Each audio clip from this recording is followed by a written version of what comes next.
Solombavambahoaka misy 520 no nifidy ny lalana amin'ny fehiny teny Tsimbazaza androany. Tsy nisy tonga nanatrika ny fifidianana ny Mapara sy ny VPMMM ankoatra ny raha samy manana Paulbert na Irosy. Tsy nisy ny fanovana goavana nentina tamin'ny volavolan-dalàna. Ity vomera ity araka izany no anomana ny fifidianana lolona. Ao anatin'ny fasahirana tanteraka ny akamaroan'ny orinasa madinika salatsalany eto Madagasikara.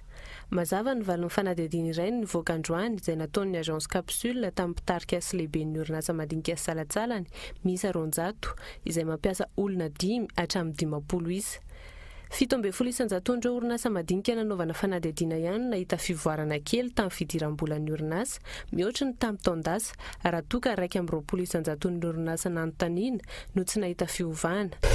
Efatra hatramin'ny 9 andro eo dia isy ny rafitra vaovao apetraka eo anivon'ny kompania mpitaterana Air Madagascar mba amolavola ny fandaharana asa ho an'ny taona 2024 hatramin'ny 2024. Io no anisan'ny pekany tele-jeneralin'ny vaovao. Efatrandro izay no tonga nandray ny toerana maha-tele-jeneralin'ny Air Madaz Andriamatoa Gilles Filiatro teratany kanadiana manampahaizana manokana mikasika ny fanarenana ny kompania mpitaterana.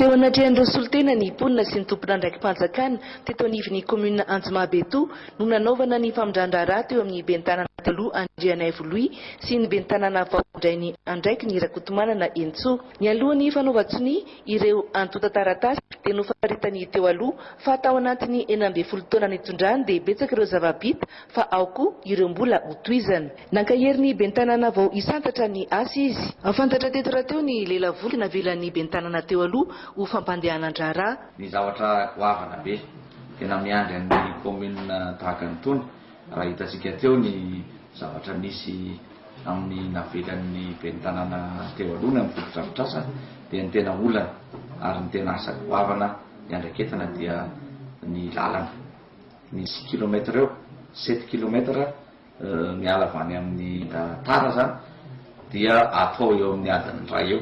Tsenakevitra izay misokatra ho an'ireo mpandraraha rehetra na eto Madagasikara izany na avy any ivelany. Nikasy orakora-pifaliana izay no nitsenan'ny mpankafy ireo ankizy ny Bazapa Next Gen vantany voanidina ny fiaraka nanitsaka ny tapis rouge izy ireo.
Olona narivony ireto traboina maitrano tsy manan-kialofana sy very fananana eto amin'ny Fokontany Ambarimantsina komuna Ambody Arina 12 kilometatra miala ny Mahanoro ireto.